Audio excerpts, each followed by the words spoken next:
तो दोस्तों, one nation one election ये बिल पार्लियामेंट में आ चुका है और बहुत ज़्यादा चांसेस है कि आने वाले दिनों में ये बिल पास भी हो जाएगा, बिकॉज जो रूलिंग गवर्नमेंट है उनका पार्लियामेंट में मेजोरिटी है। तो as a citizen of India ये बिल के क्या फ़ायदे हैं, क्या नुकसान है, हमको पता होने चाहिए। तो सबसे पहले हम बात करते हैं फ़ायदे की।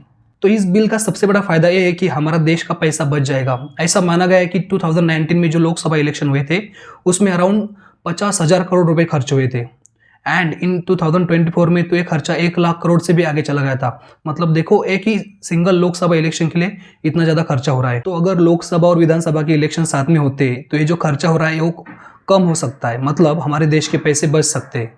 तो ये होगा पहला फायदा।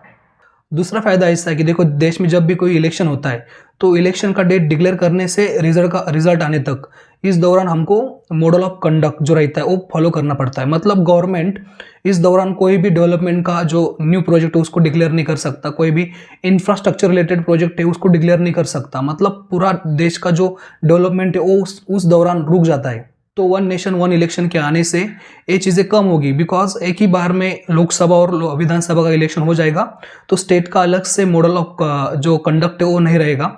तो इसके कारण डेवलपमेंट का जो एक्टिविटीज़ है उसको मतलब उसको स्पीड मिलेगी। तो बात करते हैं नुकसान की। तो वन नेशन वन इलेक्शन के आने से क्या हो जाएगा, जो भी नेशनल पार्टीज है लाइक बीजेपी, कांग्रेस, उनका डोमिनेंस बढ़ जाएगा और जो स्टेट पार्टीज है वो थोड़ी पीछे हो जाएगी। कैसे, देखो, जब भी इलेक्शन रहा तब भी जो नेशनल इशू है, जो भी बर्निंग नेशनल इशूज है उसकी तरफ सब देश के जो सिटीजन उनका ध्यान उस तरफ रहेगा, और जिसके कारण जो स्टेट के इशू है वो पीछे रह जाएंगे।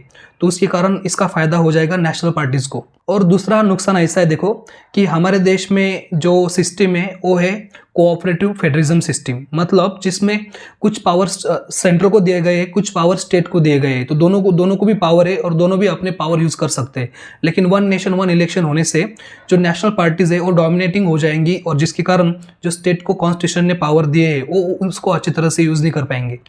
तो ये सब इस बिल के फायदे और नुकसान है। आपको क्या लगता है, क्या देश में वन नेशन वन इलेक्शन होना चाहिए या नहीं होना चाहिए?